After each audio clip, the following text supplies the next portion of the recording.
बस एक सीक्रेट तरीके से आपका साबूदाना खिचड़ी ना ही ख़राब होगी, ना ही चिपचिपा बनेगी, बहुत ही ज़्यादा मोतियों जैसे खिले खिले बनेंगे आज का ये साबूदाना खिचड़ी।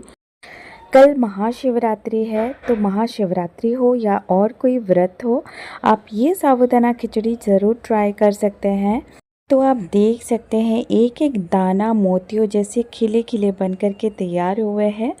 तो चलिए स्टार्ट करते हैं। तो hey everyone, welcome back to my channel. Hope कि सब लोग बहुत अच्छे होंगे। आज मैं शेयर करने जा रही हूँ साबूदाना खिचड़ी की रेसिपी।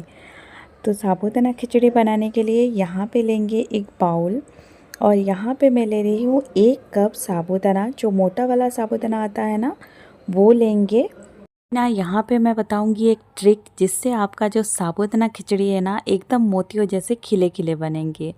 तो अभी क्या करेंगे, साबूदाना में हम लोग पानी डाल देंगे और इसको ना थोड़ा सा हाथ से, हल्के हाथों से मसल के इसको धो देना है। इसको बहुत ज़्यादा मतलब हाथों से रगड़ रगड़ के बिल्कुल भी नहीं धोना है, हल्के हाथों से इसको धो देना है, ताकि जो साबूदाना में ना जो एक्स्ट्रा स्टार्च होगा वो बिल्कुल निकल जाएगा और साबूदाना आपका चिपचिपा बनेगा नहीं। अब यहाँ पे साबूदाना को मैंने अच्छे से धो के साफ़ कर लिया है, और अभी यहाँ पे इसमें डालेंगे पानी। तो साबूदाना में कितना पानी डालना है वो बहुत ज़्यादा इम्पोर्टेंट है, ताकि आपका जो साबूदाना है वो बहुत ज़्यादा खिले खिले बने। तो मैंने यहाँ पे लिया है 1 कप साबूदाना, इसके लिए मैंने इसमें डाला है 3/4 कप पानी, और ये परफेक्ट मेज़रमेंट है। और ये एक ट्रिक से ना आपका जो साबूदाना है बहुत ज़्यादा खिले खिले बनेंगे। तो अभी 3/4 कप पानी डालने के बाद इसको 4 से 5 घंटे तक हम छोड़ देंगे सोक्ड होने के लिए। और 4 से 5 घंटा के बाद आप देख सकते हैं यहाँ पे साबूदाना बिल्कुल सोक्ड हो गए हैं, और ये बिल्कुल इसमें पानी नहीं है, आप देख सकते हैं। तो हमने जो पानी डाला था ना वो बिल्कुल सोक्ड हो गया है, और यहाँ पे ना जो साबूदाना है ना वो भी अच्छे से सोक हो गए हैं। मैं दिखाऊंगी आपको एक एक दाना, आप देख सकते हो बिल्कुल खिले खिले, मतलब बिल्कुल खिले खिले हैं, इसमें बिल्कुल भी पानी नहीं है, चिपचिपा नहीं है। अब मैं यहाँ पे सेकंड ट्रिक बता रही हूँ।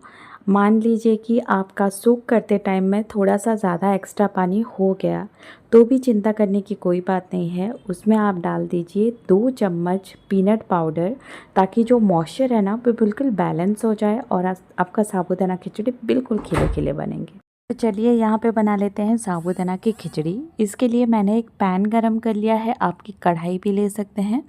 इसमें डालेंगे 1 बड़ा चम्मच घी। ये हम व्रत के लिए बना रहे हैं, तो मैंने आज घी डाला है। और इसमें डालेंगे 1 छोटा चम्मच जीरा। इसमें डालेंगे कटा हुआ हरी मिर्च, या अपना टेस्ट के अकॉर्डिंग आप डाल सकते हो। इसमें मैं डाली हूँ ½ टीस्पून बारीक कटा हुआ अदरक, और इसमें डालेंगे थोड़ा सा करी पत्ता।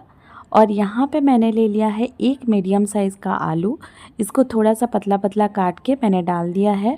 मैंने आज कच्चा आलू यूज़ किया है, आप चाहे तो आलू को बॉईल करके काट के यूज़ कर सकते हो। आपका जो प्रोसीजर है थोड़ा सा जल्दी हो जाएगा। तो यहाँ पे सारी चीज़ों को हम लोग मिक्स कर लेंगे, 1 मिनट तक इसको फ्राई कर लेंगे। आलू यहाँ पे मैंने कच्चा लिया है, तो इसीलिए इसमें 2 मिनट तक हमें लीड बंद करके इसको पका लेना है, तो आलू हमारा अच्छे से कुक हो जाएगा। तो अभी सभी चीज़ों को अच्छे से सौते कर लेंगे, और इसमें लीड क्लोज़ कर लेंगे, ताकि आलू यहाँ पे अच्छे से पक जाए। साबूदाना में वैसे तो अपना कोई बहुत ज़्यादा टेस्ट नहीं होता, इसीलिए इसको टेस्टी बनाने के लिए हमने ये सब चीज़ें डाला है। तो व्रत में इनमें से आप जो भी चीज़ें नहीं खाते हो उसको स्किप कर सकते हो। अभी 2 मिनट के बाद यहाँ पे आलू बिल्कुल पक गए हैं। सभी चीज़ों को थोड़ा सा इसमें हम लोग सौते कर लेंगे, और ऊपर से अभी डाल देंगे साबूदाना, जो सोक्ड किया हुआ साबूदाना हमने रखा था वो डाल देंगे।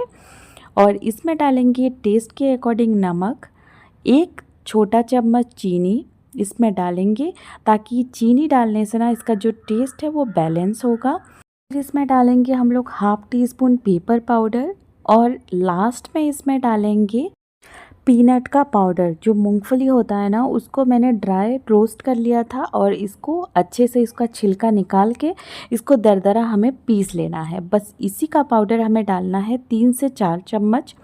और ये डालने से ना आपका जो साबूदाना की खिचड़ी है ना, बहुत बहुत ज़्यादा सुपर टेस्टी बनेंगे। अब इस सभी चीज़ों को अच्छे से हम लोग मिला देंगे और इसको ना कम से कम 1 से 2 मिनट तक लिड क्लोज़ करके पका लेना है। सभी चीज़ों को मैंने यहाँ पे अच्छे से मिला दिया है, मिक्स कर लिया है। और अभी क्या करेंगे, लिड इसका क्लोज़ कर लेंगे। कम से कम 2 से 3 मिनट के बाद हम लोग देखेंगे हमारा साबूदाना खिचड़ी बिल्कुल रेडी हुआ होगा।